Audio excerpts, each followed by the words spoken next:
მოგესალმებით მეგობრებო, დავბრუნდით შემდეგი ვიდეოთი და ამჯერად ნიუ-ჯერსიდან გადავხდებით პირდაპირ ლას-ვეგასში და გვექნება მეტ აპექსში ქარდი ალენი კოსტას წინააღმდეგ. ამ კვირას მთავარ ბრძოლაში გვეყოლება ბრიტანელი UFC ვეტერანი არნოლდ ალენი ბრაზილიელ პროსპექტ მელკიზელ კოსტას წინააღმდეგ, რომელიც ძალიან მაგრად გამოიყურება ბოლო რამდენიმე ბრძოლა. ამ ქარდის კომეინი იქნება კორიან სუპერბოი დუ ჰო ჩოი დანიელ უილიკეთ სანტოსის წინააღმდეგ. ქარდზე ასევე ვნახავთ მალკომ უელმეიკერს, რომლის ჰაიპიც სულ ეხლა ჩაცხრა, თუმცა MMA სამყარო მისგან კიდევ ბევრს მოელოდება. ის დაუპირისპირდება ახალგაზრდა ხუან დიას, რომელიც დანა ვაითის კონტენდერების სერიიდან მოდის, უმაგრესი ნოკაუტით და ამ ჩხუბშიც შეეცდება ფინიში მოიპოვოს უელმეიკერის წინააღმდეგ. ეს და სხვა ნორმალური ჩხუბები გვექნება ამ ქარდზე და დავუწყოთ ჩვენი ვიდეო.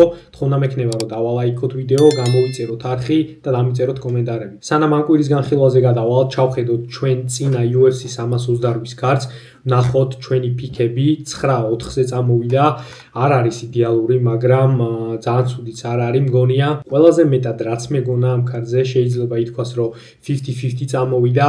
პეტ საბატინის ვფიქრობდი, რომ აუცილებლად მოიგო პეტ საბატინიმ, შონ ბრედი მეგონა, შონ ბრედიმაც მოიგო და ორი ჩხუბი, რაც უეჭველი მეგონა, რომ წამოვიდოდა და არ წამოვიდა, იყო მათეუშ რებეცკი, რომელმაც ძალიან გამიცრუა იმედები. ძალიან ცუდი ჩხუბი იჩხუბა, მეორე რაუნდში თავისუფლად შეეძლო რომ დაეფინიშებინა დოლსონი, თუმცა გამოაჩინა თავისი დაბალი fight IQ. მესამე რაუნდში დაუწყო აქეთ ჭიდაობა დოლსონს და არ გამოიყენა თავისი უპირატესობები, რაც ჰქონდა. საბოლოოდ დაფინიშდა მესამე რაუნდის ბოლოს და როგორც თქვი, ძალიან გამიცრუა იმედები. აღარ ვენდობი ამ კაცს ისე, როგორც აქამდე ვენდობოდი. მგონია რომ ინტელექტში ძალიან დიდი პრობლემები აქვს ამ კაცს და მთავარი მეორე ბრძოლა რაც იყო ხამზად ჩიმაევის წაგება ნახდად არ მეგონა ამ ჩხუბში. ხამზადზე და საერთოდ ამ ჩხუბზე ცოტა მინდა ვილაპარაკო და შევეხო საერთოდ სიტუაციას და ვითარებას თუ რა როგორ იყო, რა როგორ მოხდა. ძალიან იმედგაცრუებული დავჭი ამ ჩხუბით. არ მეგონა ნახდად ესე რომ წარიმართებოდა ყველაფერი, არ ვამბობ მარტო ჩხუბზე. იქიდან გამომდინარე თუ რა ბილდაპი გქონდა ამ ჩხუბში, როგორი პრესკონფერენცია გქონდა, რეები აკეთეს, რეები ილაპარაკეს. მერე ჩხუბამდე ერთი დღით ადრე ვნახეთ ფეისოფები, ნახეთ როგორ დაუპირისპირდნენ ეს ორი მებრძოლი ერთმანეთს. ხამზადმა წიხლიც ამოარტყა ფეისოფების დროს და მეგონა რომ მართლა ძალიან ბედბლადი იყო მათ შორის და რინგზე ველოდებოდი რომ დახოცავდნენ ერთმანეთს, გადაუვლიდნენ და ჩხუბის მერეც არ მეგონა თუ შერიგდებოდნენ, მაგრამ საერთოდ ყველაფერი სხვანაირად წარიმართა. რინგზეც რო შევიდნენ 10 კაცი იყო, დაცვა, ცალკე დაცვა ყავდა UFC-ს, მობილიზებული რომ სანამ ოფიციალურად ჩხუბი არ დაიწყებოდა, მანამდე ერთმანეთისთვის არ დაეშავებინათ რამე. ადგა ხამზადი, ჩამოართვა ხელი ჩხუბამდე, მერე ჩხუბის განმავლობის დროს საერთოდ მიყვარხარო ეუბნებოდა და ბოლოს წაგებულზე თან თუნდაც არ ეთანხმებოდა ხამზადი მსაჯების გადაწყვეტილებას, მაგრამ ადგა და თვითონ შემოახვია კამარი შონ სტრიკლენდს. იმან კიდე მთელი ამ ბრძოლის ბილდაპში რეებიც ილაპარაკა, როგორც შეეხო ხამზადს თავის ოჯახზე, თავის დედაზე, რელიგიაზე, თავის ნაციაზე და საერთოდ ყველაფერზე. ჩხუბის მერე თქვა რომ ეს ყველაფერი იყო შოუსთვისო, ეს ყველაფერი იყო რომ ჩხუბი გამეყიდაო, რაც ჩემი აზრით ყოვლად მიუღებელია და მოკლედ ერთი დიდი შიტ შოუ ჰქონდა. ზუსტად ამიტომ თქვი ჩემ წინა ვიდეოებში რომ თავს დასკამულად გრძნობდი, თავი ვიგრძენი ძალიან მოტყუებულად. რა თქმა უნდა, დიდი ხანია უკვე უყურებ ბრძოლებს და ბევრი მსგავსი ბილდაპი მინახავს და შემდეგ ძალიან ბევრი შერიგება მინახავს, თუმცა ხამზადისგან ამას ნახდად არ მოველოდი. იქიდან გამომდინარე თუ რა პერსონაა ეს კაცი, მისი მენტალობიდან გამომდინარე, მსგავს რეაქციას ნახდად არ მოველოდი მისგან. ჩხუბზეც რო ვილაპარაკო, ძალიან ცუდი ჩხუბი ჩაატარა ხამზადმა. მართალია ამბობენ რომ წონის პრობლემები ჰქონდაო, წონა დიდი ალბათობით საერთოდ არც ჩაუბარებია, მაგრამ პირველი რაუნდი მშვენივრად ჩაატარა, გამოვიდა და გააკეთა ის, რასაც ძირითადად აკეთებს ხოლმე, უბრალოდ როცა ჩაიყვანა სტრიკლენდი ძირს, თუ გადავხედავთ ხამზადის წინა ჩხუბებს, ვნახავთ თუნდაც რობერტ ვიტეკერთან, რას უკეთებს ვიტეკერს, ძირს რო ჩაყავს, ეგრევე ზურგზე აჯდება და მიდის ჩოუქზე, ანუ ეგრევე ცდილობს დაფინიშებას. აქ კიდე სტრიკლენდის ზურგი რო აიღო, არც კი უცდია თავიდან რომ ან დაეფინიშებინა, ან რამე ზიანი მიეყენებინა, უბრალოდ აღებული ქონდა ზურგი და არაფერს არ აკეთებდა რა. აი რაუნდის ბოლოს ცადა მარტო ერთხელ ჩოუქი, რაც არ არის ხამზატის სტილი და ამას საერთოდ არასდროს არ აკეთებს ხოლმე და პირადად მე ისეთი შთაბეჭდილება დამიტოვა არა მარტო პირველ რაუნდში, საერთოდ მთლიან 5 რაუნდიან ჩხუბში, რომ ხამზატს არ უნდა ამ ჩხუბის მოგება. ვიცი, ბევრი ლაპარაკი იყო, ბევრი განხილვა იყო ამ ჩხუბზე, მაგრამ არავის არ მოусმენ ჩემი პირადი გამოცდილებიდან და ჩემი აზროვნებიდან გამომდინარე ვამბობ, რომ ხამზატი ამ ჩხუბში არ იყო მოსაგებად გამოსული. პირველი რაუნდი ჩაამთავრა, მოიგო, ვერ დააფინიშა სტრიკლენდი, ბევრი არც უცდია, თუმცა ესე იყო. მეორე რაუნდში გამოვიდა, სადა ისევ ტეიქდაუნი და ალბათ ყველას კარგად გახსოვთ, რაც გააკეთა, შევიდა ფეხში, უბრალოდ დაიბლოკა სტრიკლენდმა ეს ტეიქდაუნი და ხამზატი წავიდა თავის ზურგზე და გარდი გაშალა. ძალიან ბევრი ჩხუბი მაქვს ნანახი და მსგავსი სიტუაციაც ბევრჯერ მაქვს ნანახი და ჩემ თავზეც მაქვს გამოცდილი პირადად. ხამზატმა იმ მოძრაობაში რაც გააკეთა, იყო ორი ვარიანტი რა. ან ერთი ის იყო, რომ ფეხში რო შევიდა, რაღაცა ნატკენი ქონდა, რაღაც იტკინა და ზუსტად მაგიტო წავიდა უკან და დაეცა ძირს, რასაც გამოურიცხავ, იმიტომ რომ არაფერი არ უქნია იქ სტრიკლენდს, საერთოდ არაფერი არ მომხდარა. მეორე ვარიანტი რაც არის, უბრალოდ დაღლილი იყო და აი დაღლილზე ცუდ ტეიქდაუნს რო გააკეთებენ ხოლმე ხშირად, ვეღარ ახერხებენ ფეხზე წამოდგომას და ეგრევე ზურგზე ეცემიან და აი მაგ მომენტში ვიფიქრე, რომ უკვე ძალიან დაღლილია თქო ხამზატი და ვიცოდი, რომ უკან წავიდო და მისი საქმე წავიდა ზურგზე დაწვა, მოკლედ შეაჯდა სტრიკლენდი ზევიდან. ქვემოდან საერთოდ არაფერი არ უცდია ხამზატს და ვიხილეთ ხამზატი ისეთ პოზიციაში, რომელშიც UFC-ში ჯერ არასდროს, UFC-ში კი არა, საერთოდ მსგავს პოზიციაში არასდროს არ ყოფილა, ქვემოდ იყო სტრიკლენდი ზემოდან ეჯდა, არაფერს არ აკეთებდა სტრიკლენდის და ჩიმაევიც შეეგუა, ის რაუნდი გაანიავა, თუმცა ჩემთვის გასაკვირი რაც იყო, შემდეგ რაუნდებში მოხდა, დგომში ჩაატარა მთლიანი მესამე რაუნდი და ამ მთლიანი მესამე რაუნდის განმავლობაში აწვებოდა პრესავდა სტრიკლენდს და უტარებდა მძიმე დარტყმებს. საბოლოო ჯამში მსაჯების თვალში ეგ რაუნდი სტრიკლენდმა მოიგო დარტყმების რაოდენობის ხარჯზე, თუმცა ვფიქრობ ძალიან ახლო რაუნდი იყო. ვფიქრობ, რომ ჩიმაევს უფრო დაპრესილი ყავდა იმ რაუნდში სტრიკლენდი და დარტყმებსაც თუ ნახავთ, უფრო დიდ დარტყმებს ჩიმაევი უტარებს. თან ეგ იყო ის რაუნდი, როცა ჩიმაევმა ცხვირი გაუტეხა სტრიკლენდს და სტრიკლენდს შეეტყო სახეზე ზიანი და სისხლი მოძიოდა მაგ რაუნდში. ჩემთვის აღსანიშნავი ის იყო, რომ მეგონა რომ მეორე რაუნდში დაღლილი იყო და აღარაფერი შეეძლო ხამზატს, მესამეში გამოვიდა, მშვენივრად იჩხუბა.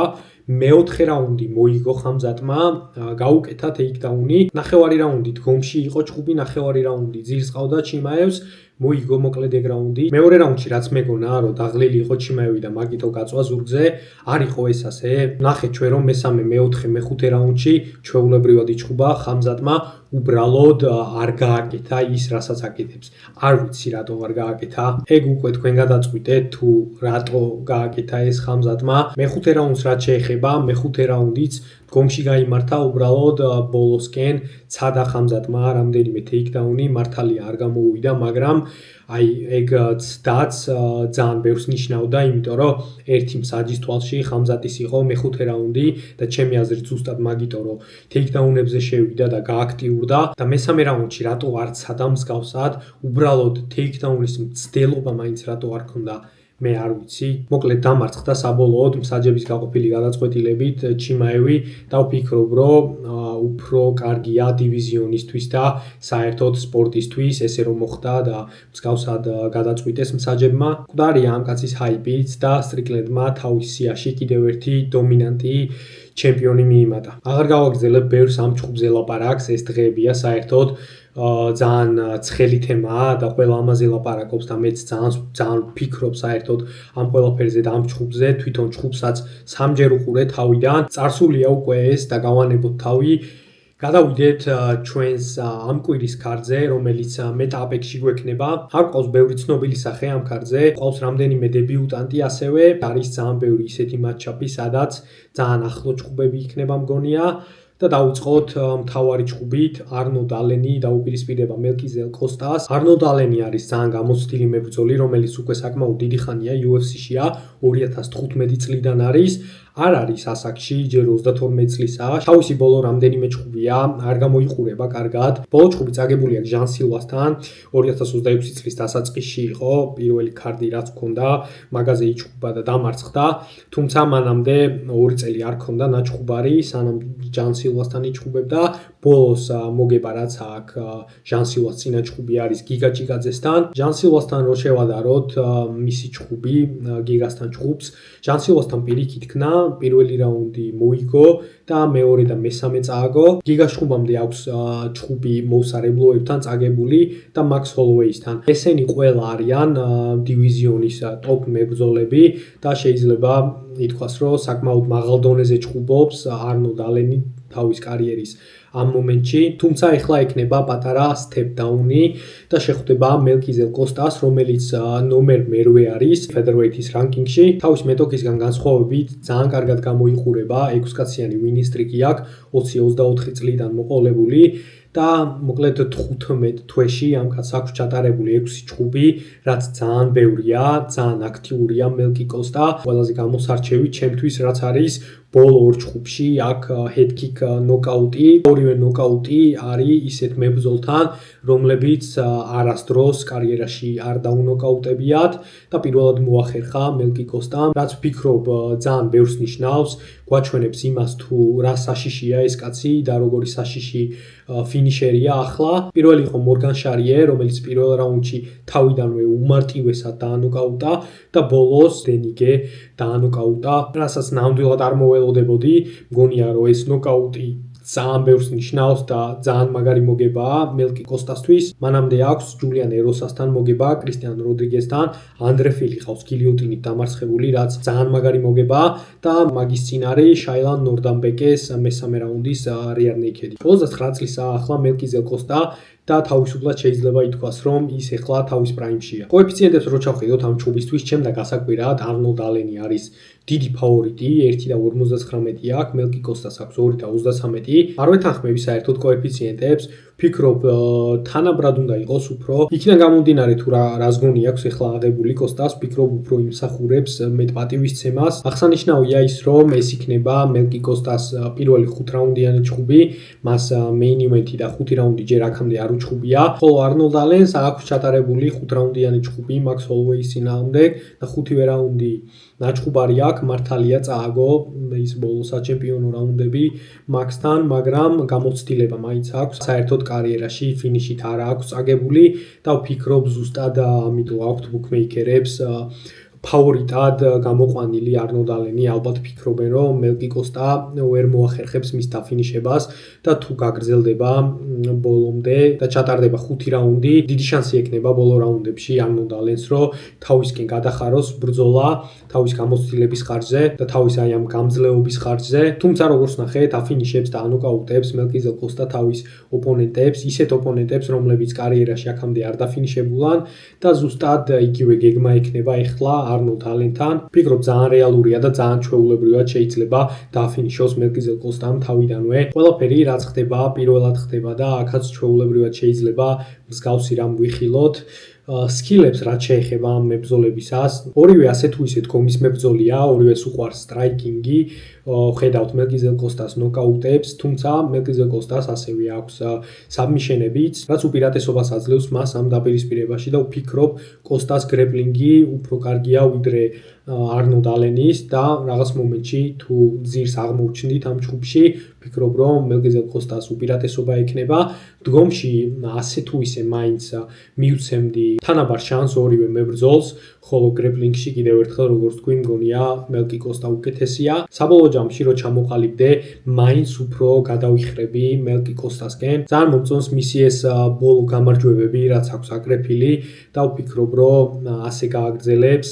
გაივლის არნოლდ ალენს. არ მგონია ჯერჯერობით მაინც ეხლა კიდე თუ სხვა მისი რაღაც სკილები არ დავინახე, არ მგონია ეს კაცი საჩემპიონო, თუმცა ვფიქრობ რომ ამ შემთხვევაში არნოლდ ალენს გაცდება და ჩემი საბოლოო პიკი იქნება მელკიზელ კოსტას გამარჯვება ან თავიდანვე პირველ მეორე რაუნდში ან ვფიქრობ 3 რაუნდის მოგებას მაინც მოახერხებს და დარჩება გამარჯვებული. გადავიდეთ კომეინ ივენტზე, დუჰო ჩოი, დენიელ უილკეტ სანტოსის წინააღმდეგ.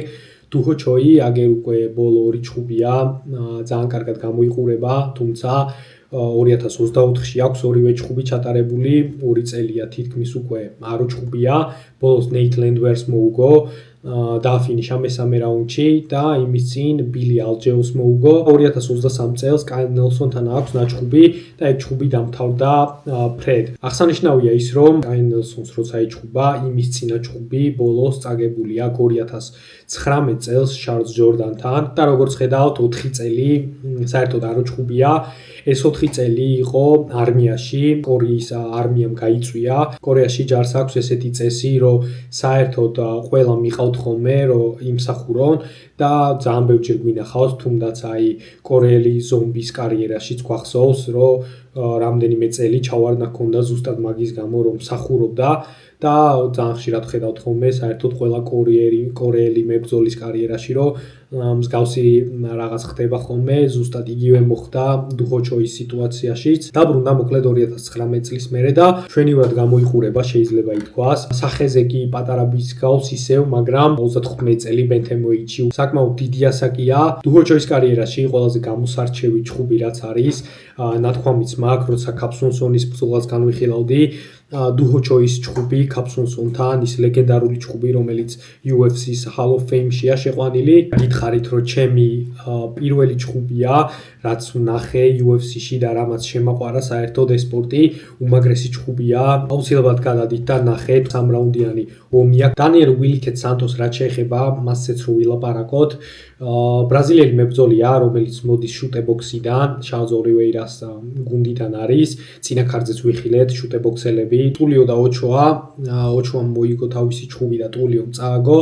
და გამოსარჩევი რაც არის, რითიც შეგვიძლია ვიცნოთ, შუტებოქსელი მებრძოლები ძირითადად ბრძოლის დღეს იღებავენ თეთრად თმას, როგორც შარლს ოლივეირა და დიდი ალბათობით დანიელ სანტოსიც მსგავსად გააკეთებს. 31 წლისაა, თავის მეტოქესთან შედარებით უფრო ახალგაზრდაა, 4 კაციან მინისტრიგზეა და ეს კაციც არის სტრაიკერი, ძალიან უყვარს დგომში ჭუბი და აღსანიშნავი რაცაა, ბოლო 2 ჭუბია უგებს კორეელებს. შეიძლება აქაც მესამე კორეელი მიიმატოს თავის ლისტში. ბოლოს ჯუ სანგ იუს მოუგო მეორე რაუნდში და მანამდე ჯონგ იონგ ლისთან აქვს მოპოვებული გამარჯვება. ძალიან ბასრი სტრაიკერია, ძალიან სწრაფი ხელები აქვს, თუმცა ყველა ჭუბში ასე თუ ისე ამ კაცს პრობლემები აქვს ხოლმე წონასთან, როგორც შევატყე, უჭირს ხოლმე წონის ჩაბარება და თვითონ ბრძოლის დღესაც ძალიან ჩასუქებული გამოდის. ბოლო ჭუბი საერთოდ ჯუსანგ იუსთან ფედერვეიტში ჩაატარა, ანუ ნახევრად მსუბუქ წონაში ჩაატარა, ერთი წონით ზევით ავიდა, ეხლა ისე უბრუნდება და ძალიან დიდი კითხვის ნიშნებია თუ რამდენად მოახერხებს წონის ჩაბარებას. თუმცა ამ ყველაფერს რო თავი გავანებოთ, რინგზე ძალიან კარგად გამოიყურება, მართლა ძალიან კარგი მებრძოლი აქვს. ყველანაირი სკილები საერთოდ ძალიან სწრაფია თან. მოკლედ ძალიან მაგარ ბრძოლას ველი, ძალიან ჩვეულებრივად ვფიქრობ, რომ შეიძლება ეს ჭუბი იყოს ამ ქარდზე Fight of the Night-ი და ამ ჭუბმა მოიპაროს საერთოდ შოუ. კოეფიციენტებს რო ჩავხედოთ, ფავორიტია, საკმაოდ დიდი ფავორიტია დანიელ სანტოსი. 1 და 57 აქვს, დუჰო ჩოისა აქვს 2 და 38. ვფიქრობ ამ დაპირისპირებაში სანტოსი უნდა იყოს ფავორიტი, თუმცა მსგავსად როგორც მთავარ ჭუბში, აქაც არ მგონია ასეთი დიდი ფავორიტი რომ უნდა იყოს სანტოსი. ძალიან ბევრი ვიფიქრე თუ რომელი მებრძოლი დამეფიქა ამ ჭუბში და საბოლოოდ გადავწყვიტე რომ ამ ჭუბში გავაკეთო პროგნოზი და ვიტყვი რომ ეს ბრძოლა გაგრძელდება 1.5 რაუნდზე მეტი. ვფიქრობ ძალიან ჩვეულებრივად შეიძლება რომ ფინიში იყოს, მაგრამ ველი ფინის უფრო ბოლოსკენ, ზუსტად ამიტომ ჩემი პიკი ამ დაპირისპირებაში იქნება 1.5 რაუნდზე მეტი, რასაც კოეფიციენტებში რო ჩავხედოთ 1 და 52 აქვს ახლა, წინა დღეებში უფრო ცოტათი მეტი ქონდა, მაგრამ მაინც მშვენიერი კოეფიციენტი მგონია. ველოდები ომს ამ ჭუბში 3 რაუნდიან გადაწყვეტილებას ან უკვე ბოლოსკენ რომელიმე დაღლილი მებრძოლის დაფინიშებას. ჩავიწიოთ უფრო ქვევით და გადავიდეთ შემდეგ ჭუბზე, რაც გვაქვს პროსპექტების დაპირისპირება, მალკომ ველმეიკერი, ხუან დიაზის წინააღმდეგ. მალკომ ველმეიკერი, რომელსაც უკვე 3 ჭუბი აქვს UFC-ში ჩატარებული, ძალიან დიდი ჰაიპით შემოვიდა. დაანოკაუტა თავისი პირველი 2 მეტოქე UFC-ში და ბოლოს აგერ თავის მესამე ჭუბში შეეჯახა კედელს, ითინ ივინგს შეხვდა, რომელიც ნახეთ თუ რა მაღალი დონის მებრძოლია. ითინი ვინგი სულ რამდენიმე დღის short notice-ით ჩაუჯდა Malcolm Wellmakers თავის ამ ჯგუფში და მახსოვს თუ რამხელა ჰაიპი იყო მაშინ Malcolm Wellmaker-ზე, საერთოდ ყველა ფიქრობდა რომ გადაუვლიდა Ethany Wings, თუმცა დამარცხდა მაგ ჯგუფში Malcolm Wellmaker-ი. Ethany Wing-მა აჩვენა თავისი უმაგრესი სკილები და აგერ მაგის შემდეგ ამ წელს კიდევ ერთხელ ვიხილეთ Ethany Wing-ის ჯგუფი. პირადად მე განახმთოვანებული დავჭი Ethany Wing-ით და მისი სკილებით. ფიქრობ ეს კაცი ძალიან ბევრს მიაღწევს ამ წონაში. ეხლა უკვე top 5-ის მებრძოლია. მამკაცმა თუ ასე გააგრძელა და თუ კიდე განვითარდა, აუცილებლად ვიხილავთ მის ჯგუფს კამარზე. Wellmaker-ისგან მასთან მარცხი ძალიან ცუდიც არ არის. თან გამოცდილებისთვის მშვენიერი ჯგუფი იყო Wellmaker-ისთვის. ძირითადად ეს კაცი არ ჯგუფობს ხოლმე 3 რაუნდს, ფინიშერია, ძირითადად ანოკაუტებს თავის მეტოქეებს. და 3 რაუნდი ასე თუ ისე კარგად ეჭხუბა მაინც. Ethany Wing-ის ჯგუფამდე პირველ რაუნდში გააცალა თავი კრის მოუტინიოს და მანამდე კამერონ საიმანს გაუკეთა მსგავსი ზუსტად. მარცხენა ჰუკი აქვს უსწრაფესი და უძლიერესი და ძირითადად ზუსტად ამით აფინიშებს ხოლმე თავის მეტოქეებს. 31 წლისაა Malcolm Wellmaker-ი, ხოლო Juan Diaz-ი უფრო ახალგაზრდაა, 27 წლის არის. მოდის Dana White-ის კონტენდერების სერიიდან და როგორც თქვი, დებიუტს ჩაატარებს. ეხლა კონტენდერების სერიაში აქვს Won Kung-თან spinning elbow-ი, უმძიმესი ნოკაუტით აქვს გამარჯვება მოპოვებული. გომის მებრძოლია ისიც მსგავსად თავისი მეტოქისა და აქაც მსგავსად ჩვენი ამ კარდის კომეიდისა ვფიქრობ, რომ ჩეხაობა გაიმართება. ორივე მებრძოლი ფინიშერია და ორივე რა თქმა უნდა შეეცდება რომ დაანოკაუტოს თავისი მეტოქე. კოეფიციენტებს რო ჩავხედოთ, ძალიან დიდი ფავორიტია Wellmaker-ი 1.34 აქვს. Juan Diaz აქვს 3.17. გამიჭირდება ამ ჯგუფში Wellmaker-ის დაფიქვა, მით უმეტეს მსგავსი კოეფიციენტებს როცა ვხედავ. არ ვფიქრობ რომ ესეთი უპირატესობა აქვს, მით უმეტეს როცა ვნახე რომ ბრძოლა თუ გაგრძელდა და თუ აჯობეს სტრაიკინგში, ნელ-ნელა უფრო და უფრო დნება Wellmaker-ი. სიმართლე გითხრათ, არ მგონია ამ ჯგუფშიც რომ რომელიმე მებრძოლი თავიდანვე დაანოკაუტებს თავის ოპონენტს და ზუსტად ამიტომ გავაკეთებ მსგავს ფიქს.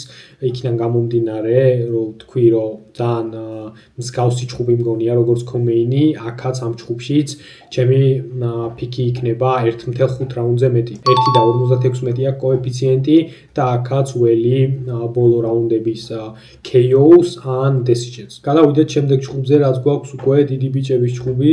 ვზრდით წონას, ავდივართ light heavyweight-ში, Modestas Bukauskas-ი დაუპირისპირდება Rodolfo Bellatos. ეს ორივე მებრძოლი ამ წელს უკვე ვნახეთ თითო-თითოჯერ ჯგუფებში. Bukauskas აქვს წაგება Nikita Krylov-თან მესამე რაუნდის ფინიშით, ხოლო Bellatos მოგება აქვს Luis Fernandez-თან. Modestas-ი არის 32 წლის, სანამ წააგებდა Krylov-თან თავის ამ ბოლო ჯგუფს, მანამდე ძალიან კარგად გამოიყურებოდა, 4 კაციანი მოგება ჰქონდა. მართალია light heavyweight-ის დაბალ დონეზე, მაგრამ მშვენივრად გამოიყურებოდა, თუმცა Krylov-თან იჭხუბა ბოლო ჯგუფი. წააგო 3 რაუნდი აჯობა Krylov-მა, ვფიქრობ თავისი გამოცდილებით დაჯაბნა Bukauskas-ი და ბოლოს მესამე რაუნდის ბოლოს სულ 3 წამი იყო ჯგუფის დასრულებამდე დააფინიშა. ვფიქრობ უფრო კარგია მსგავსი წაგება იმ მხრივ, რომ იცოდა რომ აგებდა ისედაც ჯგუფს, გარისკა ბოლომდე წავიდა და მისდა სამწუხაროდ დაფინიშდა. აგერ ეხლა ზუსტად ამ ბრძოლის განხილვის დროს სულ შემთხვევით შევხედე და როგორც ჩანს Bellato ამოვარდნილა, ეთყობა ტრამვა აქვს, არ ვიცი ზუსტად, მაგრამ აი ეხლა ვნახე მეც და Bellatos მაგივრად არის Christian Edwards-ი, ჩამჯდარი და აზე არ ვარ ვინ არის, ეხლა ჩავხედავ და თქვენთან ერთად განვიხილავ. 8-4-ზე აქვს ბალანსი, ამერიკელია, 27 წლის არის, 4 წლით უმცროსია Bukauskas-ზე, 1.96 სიმაღლეში, Bukauskas-ი არის 1.91, ანუ მაღალია და წვდომიც 6 სანტიმეტრით უფრო გრძელი აქვს. ანუ ძალიან დიდი light heavyweight-ია როგორც ჩანს. მოდის Bellator-დან, საერთოდ Bellator-ში აქვს დაწყებული კარიერა და რაც Bellator-ი გაუქმდა, როგორც ჩანს, იმის მერე, რა თქმა უნდა, წამოვიდა და 4 ჩხუბიდან აქვს 3 მოგებული და ბოლო წინა ჩხუბი აქვს ლუკ ფერნანდესთან ჩატარებული. ლუკ ფერნანდეზი, რომელიც დაამარცხა როდოლფო ბელატომ წინა ჩხუბში. ლუკ ფერნანდეს თუ გახსოვთ დებიუტი ჰქონდა. ბოლო ჩხუბი ნოკაუტით აქვს გლენდალ უიტნისთან მოგებული მეორე რაუნდში. იმის წინ ლუკ ფერნანდესთან აქვს დესიჟენით წაგებული. დიდი ალბათობით ფერნანდეზი იჭიდავა იმ ჩხუბში. მანამდე აქ ჯეიკ კოლიერთან მოგებული პირველ რაუნდში, როგორც ჩანს ტრაუმა მიიღო ჯეიკ კოლიერმა, ეს ჯეიკ კოლიერიც ადრე იყო UFC-ში მახსოვს. რა თქმა უნდა, ეხლა ფიქს ვერ გავაკეთებ ოფიციალურად, დიდი ალბათობით რახან ესეთი short notice-ია და ბუკაუსკასი საკმაოდ გამოცდილია უკვე UFC-ში, საკმაოდ დიდი ფავორიტი უნდა იყოს და ხო მოკლედ გავანებოთ ამ ჩხუბს თავი. გადავიდეთ შემდეგ დაპირისპირებაზე. ტიმი კუამბა ბერნარდო სოპაის წინააღმდეგ, აქაც ახალგაზრდა მებრძოლები ყავს. ბენთემვეიტში ტიმი კუამბა, რომელიც მოდის ორკაციანი winning streak-ით, 27 წლისაა და ძალიან უცნაური რაც არის მის კარიერაში. აგერ ბენთემვეიტში ჩხუბობს, როგორც ხედავთ, თუმცა მანამდე ფედერვეიტშიც აქვს ნაჩხუბარი, ლუკას ამეიდასთან წაგებული აქვს ფედერვეიტში და იმის წინ ბოლაჯიოკისთან აქვს split decision-ით წაგებული. ბოლაჯიოკი საერთოდ lightweight-ია, როგორც ჩანს დადის წონებში ეს კაცი, ნახოთ რამდენად მოახერხებს და ჩააბარებს წონას ბერნარდო სოპაის წინააღმდეგ. სოპაის რაც შეეხება, ის სულ ბენთემვეიტში ჩხუბობს. პირველი ჩხუბი თავისი UFC-ში ვინისიუს ოლივეირასთან აქვს წაგებული მესამე რაუნდში flying knee-ი, უმაგრესი ნოკაუტი იყო ეგ, თუმცა მანამდე მშვენივრად ეჭიდავებოდა ოლივეირას და პირველი 2 რაუნდი მოგებული ჰქონდა. short notice ჩხუბი იყო, უბრალოდ კანცი გაძვრა და ამ დაღლილზე დააფინიშა შემდეგ ოლივეირამ. შემდეგ რიკი ტურსიოს ეჩხუბა და 3 რაუნდიანი decision-ით მოუგო. ძალიან მომწონს პირდაპირ კეთვით ბერნარდო სოპაი, 25 წლისაა, ძალიან ახალგაზრდაა და ძალიან მაგონებს ილიას და ალექსას თავისი ბრძოლის სტილით. კარგი კრივი აქვს და მშვენივრად ადის თავში და ტანში. შვედეთის სახელით გამოდის, როგორც ჩანს, ისე წარმოშობით ალბანელია, All-Star-ში ვარჯიშობს შვედეთში. ძალიან დიდი მომავალი აქვს წინ და უფრო და უფრო რო განვითარდება, უფრო და უფრო კარგ ბრძოლებს ველი მისგან. ფავორიტი ამ დაპირისპირებაში 1.59 აქვს, კუამბას 2.33 აქვს და პირდაპირ ვიტყვი რომ ჩემი ფიქი ამ დაპირისპირებაში იქნება ბერნარდო სოპაის გამარჯვება. შემდეგი ჩხუბი ნიკოლაი ვერეტენიკოვი ხაოს ვილიამსის წინააღმდეგ. ნიკოლაი ვერეტენიკოვი სულ რამდენიმე თვის წინ ნახეთ ნიკო პრაისის წინააღმდეგ. პირველივე რაუნდში standing TKO გაუკეთა. მართალია ნიკო პრაისი უკვე თავის კარიერის ბოლოსაა, მაგრამ მაინც არ მოველოდი ვერეტენიკოვის ესეთ კარგ performance. მანამდე წაგებული აქვს პუნჰალე სორიანოსთან, ფრანცისკო პრადოსთან აქვს მოგებული სპლიტით და ოსტინ მანფორდთან აქვს წაგება კიდე. ყველა წაგება რაც არის, ყველა აქვს წაგებული გრეპლინგით, ეჭიდავა თავისი მეტოქე. სხვანაირად დგომში თუ მიდის ხოლმე ჩხუბი, საკმაოდ კარგად ნორმალურად ჩხუბობს. პრადოსაც მოუგო დგომში და პრაისიც ფეხზე დააფინიშა.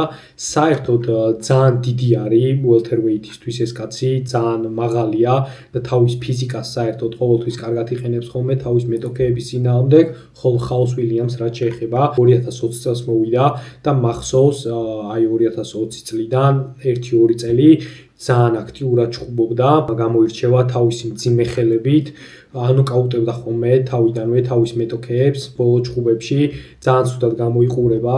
საერთოდ არ მომწონს მისი დგომი, ძირითადად აქცენტს აკეთებს თავის აი ამ მძიმე ჰუკებზე და პირველ რაუნდში ყველაფერს რომ მოიქნევს ხოლმე, მერე ძირითადად იღლება. ვფიქრობ ამ ჩხუბში ხაოს ვილიამს უპირატესობა არ ექნება ნიკოლაი ვერეტენიკოვის წინააღმდეგ დგომში.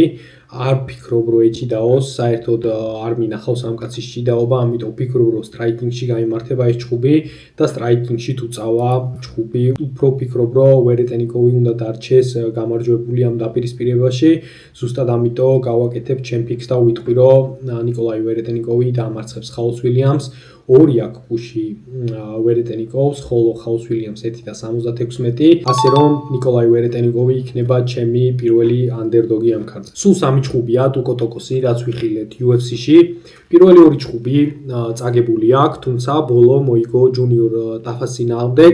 მანამდე უმარსისთან short notice ჩხუბი ჰქონდა და მაგიტო დამარცხდა, ძალიან ცუდად გამოიყურებოდა. მაგის შემდეგ მიეცა საშუალება რომ წარმოეჩინა თავისი თავი, თუმცა ნავაჰო სტრილინგთან წააგო. ნავაჰო სტრილინგი არის ძალიან მაგარი პროსპექტი City Kickboxing-იდან და საერთოდ არ არის ცუდი მისი ეს წაგება. დაჟე ბევრს ნიშნავს ის რომ არ დაფინიშდა მაგ ჩხუბში და ბოლოს აგერ მშვენივრად ჯუნიორ ტაფას მეორე რაუნდში მოუგო. არ იყო კაი ჩხუბი ტაფასთან, საკმაოდ ახლო ჩხუბი იყო, ქონდა შანსები ტაფას იმ ჩხუბშიც, მაგრამ საბოლოოდ გამარჯვებული დარჩა. ხოლო ივან ერსლანს რაც შეეხება, ივან ერსლანი ბევრად ცუდად გამოიყურება. სამი ჩხუბი ზედიზე წაგება. ნუ უკვე ბიჭო, იონ კუტელაბასთან აქვს დებიუტი ჩატარებული, მერე იჩხუბა მსგავსად თავისი მეტოქისა, თავისი მეორე ჩხუბი UFC-ში ნავაჰო სტრილინგთან, დესიჟენით წააგო მანაც. ბოლოს ჯიმი კრუტთან აქვს წაგებული პირველ რაუნდში. მანამდე ეს კაცი KSW-ში გამოდიოდა, პოლონეთში ჩხუბობდა. და ბოლო ჩხუბი რაც აქვს მოგებული ბოგდან გნინკოს წინააღმდეგ აქვს, რომელიც ჩემთან ერთად ვარჯიშობდა, ჭიდაობაზე ერთად დავდიოდით. ძირითადად სტრაიკინგის მებრძოლია ივან ერსლანი და ცდილობს რომ თავის მეტოქეები გათიშოს თავისი მძიმე ხელებით, ხოლო ტუკოტოკოს რაც შეეხება უფრო გრეპლერია და ზუსტად ამიტომ ვფიქრობ რომ უპირატესობა ექნება და თუ მოახერხა ტუკოტოკოსმა და თავისი გრეპლინგი წარმოაჩინა ამ ჩხუბში, ვფიქრობ რომ უნდა მოახერხოს და დაამარცხოს ივან ერსლანი. ნახეთ ჩვენ ერსლანის წინა ჩხუბში, კრუტის წინააღმდეგ, რომ ერსლანს საერთოდ არ გააჩნია გრაუნდ სკილები. და ზუსტად ამიტომ ვფიქრობ ტოკოსი მოახერხებს მის ძირჩაყვანას, გაკონტროლებას ან იქ დაფინიშებას. 2.53 აქვს ტუკოს, ძალიან დიდი ანდერდოგია, ერსლანს აქვს 1.54 და აქაც მსგავსად როგორც სხვა ყველა ჩხუბში არ ვეთანხმები ბუქმეიკერების მსგავს შეფასებას და ტუკოტოკოსი იქნება ჩემი მეორე ანდერდოგ პიკი ამ ქართზე. გადავიდეთ პრელიმების შემდეგ ჩხუბზე, რაც გვაქვს ტომი გრანტი არტურ მინევის წინააღმდეგ. ეს ჩხუბი არტურ მინევისთვის არის short notice-ი, ტომი განტს უნდა ეჩხუბა ტრეი ოგდინის წინააღმდეგ, ჩაეხსნა ტრეი ოგდინი და აგერ უკვე რაღაც 2 დღეა არტურ მინევი ჩასვეს, უკრაინელი მებრძოლია არტურ მინევი, 7-0-ზე ბალანსით, ლას-ვეგასში ცხოვრობს, იქ ვარჯიშობს, როგორც ჩანს სინდიკატშიც ვარჯიშობს ხოლმე და იცნობს ჩვენ ქართველ ბიჭებს. ფინიშერია ეს კაცი იმ 7 მოგებაში, რაც აქვს. 6 ფინიში აქვს, ბოლო 4 ჩხუბიდან საერთოდ 3 ჩხუბში აქვს პირველი რაუნდის ნოკაუტი, ხოლო ტომი განტს რაც შეეხება, ტომი განტიც მსგავსად თავისი მეტოქისა ჩაატარებს დებიუტს UFC-ში, თუმცა მას აქვს დანა ვაითის კონტენდერების სერიიდან მოპოვებული კონტრაქტი. ისიც ფინიშერია, 11-0-ზე აქვს ბალანსი და ამ 11 ჩხუბიდან 10 ჩხუბში ფინიში აქვს მოპოვებული, თუმცა როგორც ნახე, ტომი განტი არის უფრო მოჭიდავე, ჭიდაობს, საკმაოდ კარგი სკილები აქვს ჭიდაობის, ხოლო არტურ მინევი უფრო სტრაიკერია. ამ ჩხუბისთვის ჯერ კოეფიციენტები არ გვაქვს, თუმცა დიდი ალბათობით ტომი განტი იქნება ფავორიტი, რადგან მინევისთვის short notice-ია და ჩემი ფიქიც იქნება ტომი განტის გამარჯვება. მგონია რომ თავისი მაღალი დონის wrestling-ით დაამარცხებს მინიოს. გადავიდეთ შემდეგ ჩხუბზე, რაც გვაქვს ქალების დაპირისპირება. ამ ქართზე საერთოდ 3 ჩხუბი გვაქვს ქალების. ეს იქნება პირველი ჩხუბი, რასაც განვიხილავთ. კეტლინ ვიეირა დაუპირისპირდება ჯაკალინ კავაკანტის. ვიეირა ვეტერანია UFC-ს, 2016 წლიდანაა UFC-ში. ბოლო 3 ჩხუბში ერთი მოგება აქვს, ბოლო ჩხუბი წააგო ნორმა დუმონთან split decision-ით, თუმცა ვფიქრობ მისთვის უფრო უნდა მიეცად ეგ ჩხუბი. იმის წინ მეისი ჩიასონთან აქვს მოგებული და იმის წინ აქვს კეილა ჰარისონთან წაგებული. ეს იყო ერთით წინა ჩხუბი, სანამ კაილა კამარს მოიპოვებდა. საკმაოდ კარგი მებრძოლია, მომწონს კეტლინ ვიეირა. ძალიან კაი გრაუნდ სკილები აქვს, ძირითადად მაინც დგომში ჩხუბობს ხოლმე, თუმცა როცა დაჭირდა, ძირსაც მოახერხა თავისი მეტოქის გადაყვანა და ძირსაც აქვს მოკლედ სკილები, ხოლო ჯაკალინ კავაკანტის რაც შეეხება, ის UFC-ში არის 2023 წლიდან და აგერ უკვე 5 ჩხუბი აქვს ჩატარებული, 5-ვე მოგებული აქვს რამდენიმე split decision-ი, თუმცა ასე თუ ისე მშვენივრად გამოიყურება. 28 წლისაა, უფრო ახალგაზრდაა ვიეირასთან შედარებით. ვფიქრობ სტრაიკინგში ცოტათი უპირატესობა მაინც ექნება კეტლინ ვიეირას წინააღმდეგ, თუმცა ვიეირა თუ ეჭიდავა, ვფიქრობ შეძლებს ამ ჩხუბში გამარჯვებას. 2.33 აქვს ვიეირას კოეფიციენტი, კავაკანტის 1.60 აქვს. ამ კოეფიციენტებს ასე თუ ისე მაინც ვეთანხმები, მაგრამ ზუსტად იმიტომ რომ უიეირას ჭიდაობით აქვს უპირატესობა, ჭიდაობაში ექნება უპირატესობა, მაგიტო გავაკეთებ კეტლინ უიეირას პიკს და ის იქნება ჩემი მესამე underdog პიკი ამ ქარდზე. გადავიდეთ შემდეგ ჯგუფზე, რაც გვაქვს ანდრე პეტროსკი, კოდი ბრანდეჯის წინააღმდეგ. ეს ორი მებრძოლი losing streak-ებით მოდიან. საკმაოდ გვანან ერთმანეთს თავისი fight skill-ებით. ორივე ძირითადად მოჭიდავე გრეპლერია, თუმცა დგომში დგანან ხოლმე, ორივეს მძიმე ხელები აქვს დგომში. ანდრე პეტროსკი მოდის კემ როუსტონთან პირველი რაუნდის ფინიშით. კემ როუსტონი მართლა კარგად გამოიყურება და კაი ბიჭია და იმის წინა აქვს ედმენ შაჰბაზიანთან წაგებული. შაჰბაზიანიც ასე თუ ისე ეხლა მოხოდილია. მანამდე მოუგო როდოლფო ვიეირას, რაც კაი მოგებაა პეტროსკისგან, ხოლო ბრანდეც რაც შეეხება ბოლო 5 ჯგუფში აქვს 3 წაგება, 1 ფრე და ჯულიან მარკეს მოუგო ის ერთი ჯგუფი. ჯულიან მარკეზი ძალიან დაბალი დონის მებრძოლია, UFC-ში საერთოდ აღარ არის. რეკორდს რო შევხედოთ 11-9-1-ი აქვს. საკმაოდ აქტიურია, მაგერ ამ წელს უკვე მესამე ჯგუფს ჩაატარებს.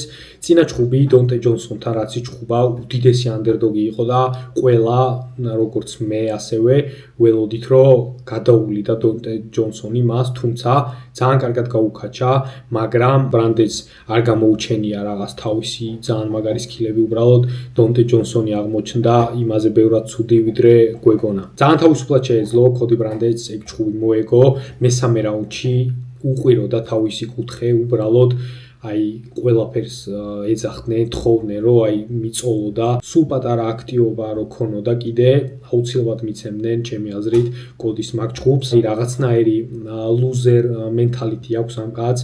კემ როუსტონთანაც პირველი რაუნდი საკმაოდ კარგად ეჭხუბა, თუმცა მერე დანებდა რა.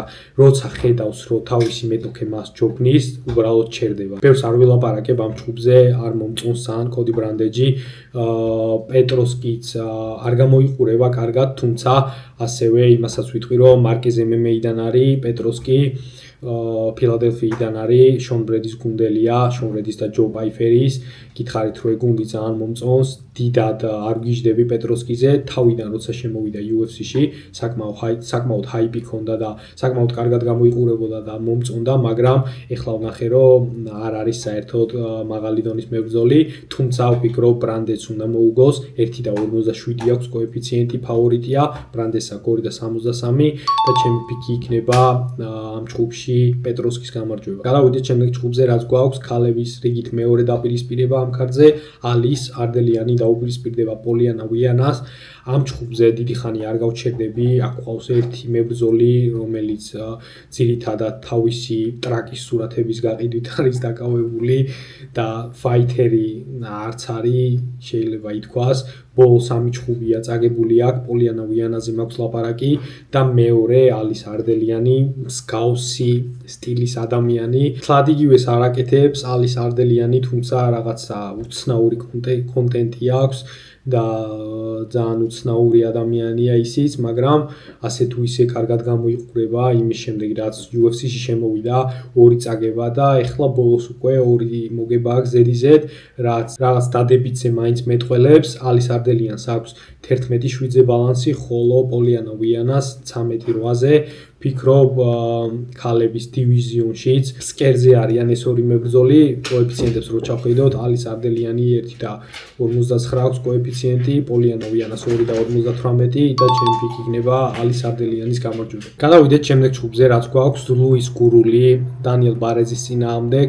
ლუის გურული კი არა და გურულე, არ მგონია გურული იყოს ეს კაცი. ორივე მებრძოლს ჯერჯერობით UFC-ში ასე თუ ისე წარმატება არ უნახავთ. ლუის გურულს საერთოდ 3 წაგება აქვს ზედიზედ, რაც UFC-ში მოვიდა. ვიცოდი რომ გაგდებული იყო UFC-დან და როგორც ჩანს დააბრუნეს ეხლა UFC-ში ამ ჯგუფისთვის და კიდევ ერთ შანსს მიცემენ, ხოლო დანიელ ბარეზი 2 ჯგუფი წაგებული აქვს, 1 მოგებული აქვს. პირველი ჯგუფი ჯაფაელ ფილოსთან წააგო პირველ რაუნდში, რაღაცნაირად დაიღალა თავის ბოლო ჯგუფშიც ანდრე ლიმასთან რაც წააგო, იმაშიც რაღაცნაირად დაიღალა, თუმცა თავიდან სულ კარგად გამოიყურება, როცა ფრეშია, ძალიან კაი სკილები აქვს. ესპანელია წარმოშობით და ძალიან კაი სტრაიკინგი აქვს, მართლა ძალიან შარფად გამოიყურება ხოლმე თავიდან. ტანში მუშაობს ძალიან კარგად, რაღაცნაირი ილიას სტილს მივამსგავსებდი. ჯაფეთ ფილოსთანაც ძალიან კარგად დაიწყო ატკინა ტანში ფილიო, თუმცა შემდეგ ფილიომ დაიჭირა საბმიშენზე. შემდეგ იჩხუბა ვიქტორ ალტემერიანოს ეჩხუბა და მოუგო ძალიან კარგად იჩხუბა. გურულეს რაც შეეხება, გურულე თავის დებიუტში ოდეოსპუნთან დაფინიშდა, მერე ხესუს აგილართან წააგო და ბოლოს აიდენ კორიასთან დამარცხდა. ვფიქრობ ბარეზი უფრო კარგი მებრძოლია ვიდრე გურულე და ჩემი აზრით ამ ჯგუფში დარჩება გამარჯვებული. კოეფიციენტებს რო ჩავხედოთ, ზუსტად თანაბარი კოეფიციენტები აქვს, 1.98 აქვს ორივე მებრძოლს და ჩემი ფიქი იქნება, რომ დანიელ ბარეზი თავიდან აუცილებლად დაჩაგრავს გურულეს და შემდეგ მიყვება და თუ არ დაიღლება აუცილებლად დარჩება ამ ჯგუფში გამარჯვებული. გადავიდეთ ჩვენ ბოლო ჯგუფზე, რაც გვაქვს, ქალების დაპირისპირება ისევ შონა ბანონი დაუპირისპირდება ნიკოლა კალიარის. შონა ბანონი 4 ჯგუფია, რაც UFC-შია, 2-2-ზე აქვს ბალანსი, თუმცა საკმაოდ დაბალი დონის მებრძოლია. იმ ორი მოგებიდან, რაც აქვს UFC-ში, ერთი აქვს მოგებული ძალიან ფლეშ armbarით. უგებდა პუჟა ტომარი მას პირველი რაუნდი მოუგო, მეორესაც უგებდა და ქვემოდან armbarზე დაიჭირა შონა ბანონმა. ბოლოს აქვს სემ ჰიუსთან წაგებული და ვფიქრობ, რომ ძალიან დაბალი დონის მებრძოლია შონა ბანონი, ხოლო ნიკოლე კალიარს რაც შეეხება, ისიც მსგავსად მისი მეტოქისა არ აქვს წარმატება UFC-ში.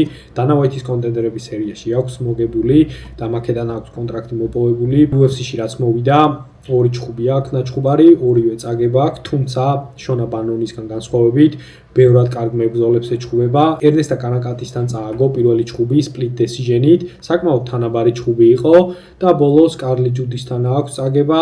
კარლი ჯუდისი კი ძალიან კაი მებრძოლია. ვფიქრობ, ტოპ-10-ში მალე ვიხილავთ კარლი ჯუდის და ბევრი რო არ ვილაპარაკო ამ ჯგუფში მგონია, რომ კალიარი დაამარცხებს შონა ბანონს. მგონია საერთოდ რომ კალიარი ბევრად კარგი მებრძოლია, 1.52 აქვს კოეფიციენტი, ფავორიტია, ხოლო შონა ბანონს 2.82. სულ ეს იყო მეგობრებო ჩვენი დღევანდელი ვიდეო.